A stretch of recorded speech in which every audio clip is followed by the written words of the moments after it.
realized that not only him was needing estimates, but everybody in the middle between the contractor and the restoration company, roofing company, siding companies. And what I realized is that the roofer, the contractor, even the guy that does floor, plumbing, they are good at what they do, building that roof. When you have that great roofer that builds impeccable roofs, sitting on a computer for 3 hours writing an estimate and learning a new software, that might not be his cup of tea. And I kind of find that as a pattern in the industry. They are on the field. They want to build stuff. They don't want to sit down and have to deal with all this paperwork. So I started training people, sharing the knowledge I had, and slowly the company started growing. That way it allowed me to detach myself to writing estimates, having trained personnel doing it, and we started growing and looking for more customers on our Which trade bag. surprised you the most?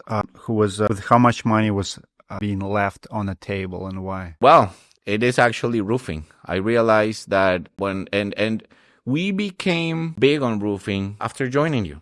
After, once we start joining forces, working together, now we started becoming that little authority on estimation on roofing. And immediately I felt this. The roofing company feels that the adjuster words is law. They feel that they got to take whatever that insurance company is showing on that Xactimate. And this is very wrong, because remember, that roofing company that is really good and builds impeccable roofs, when you compare with that insurance adjuster, that guy has never built a roof. That guy really don't know the intricacies of building a roof. Typically, these adjusters, they do like a 2-week training, and now they are adjusters.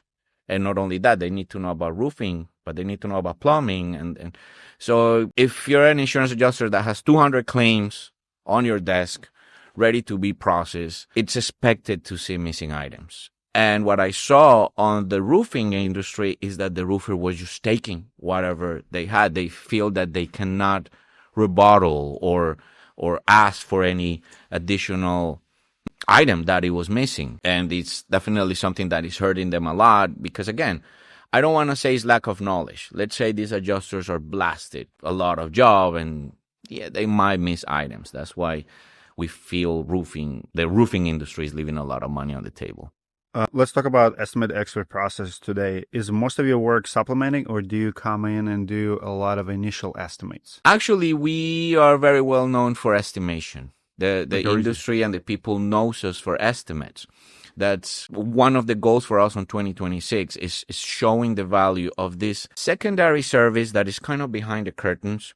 And we have realized that not a lot of people knows that we do it. Everyone knows that we write estimates. Everyone knows that we write very solid estimates, very complete, that we package it, that we have free unlimited revision. How much does that cost? If I give you the address of like this property, how much will it cost me with the aerial report? Like, I'm just giving you address, and I need estimate for insurance company with a measurement for my team as well. Okay, so let's just start from what we need from a roofer, right? From we need from a roofer is, and this applies for any estimate. What we need for any estimate across the board, even new construction, 3 elements: the measurements, the areas, the scope of work, right? This garage, what are we doing? Are we demolishing or are we painting it? Very different scope of work. The third one, mostly for insurance proceedings, the pictures. The pictures are the evidence of the damages, right? So in this case, the measurements, as you said, we pull it through satellite measurements. So we just need the address and the scope of work. Pictures make the estimate very solid, because insurance is going to try to put resistance. They are only going to pay what we can prove. And the evidence is on these pictures. With those 3, we can write you an estimate. Residential, $75. Includes everything. Satellite views, with the roofing. That's and the a good price. Like Eagle View used to be like $40, $50. So. Yes, actually. And some Eagle Views will be $70, $80. Yep. Some Eagle Views can go up there and it won't give you an Xactimate. The cherry on top of the pie is that we deliver an Xactimate, thorough estimate written by a qualified person. That we invest a lot on training our team. Big part of our team is certified on Xactimate, and we actually tell them, hey, if you want to do a course, if you feel something is going to add value, tell us. We will sponsor you. That's something that makes us very strong too.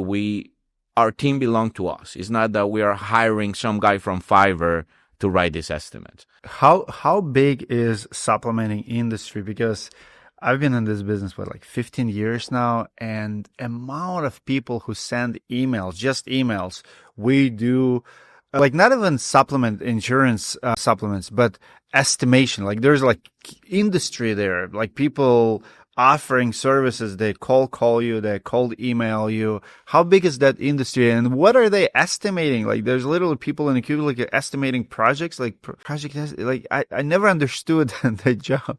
Yeah, and actually it's pretty interesting because you will assume that the contractor that builds something, they know how to price it, right? The industry, it's a huge industry because again, somebody that builds a house, somebody that builds a roof, that's what they like. They like to run the crews, drive the trucks, pay them, get the house built. When they need to sit down on their desk, it's not their cup of tea. They don't like that stuff. So That's I feel like you're the contractor. That's your business. You're contracting this for this. Now, do you think that industry will go away with AI? Because you can go to ChatGPT and say, "Hey, give me the estimate for this," and it'll calculate. it will help you. It's getting close.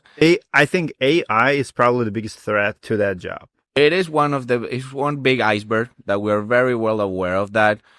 There's a couple of companies that are trying to do that out there. Do you think it's also a big problem for you? Because I know there's companies, and you probably know those companies too, who offer all AI estimating for insurance companies. Yes. What's your take on that? Well, it's not there yet. Technology is not there yet. It is like ChatGPT. We use it all the time. You go, you put something, you got to go and review that because it might give you inaccurate information, right?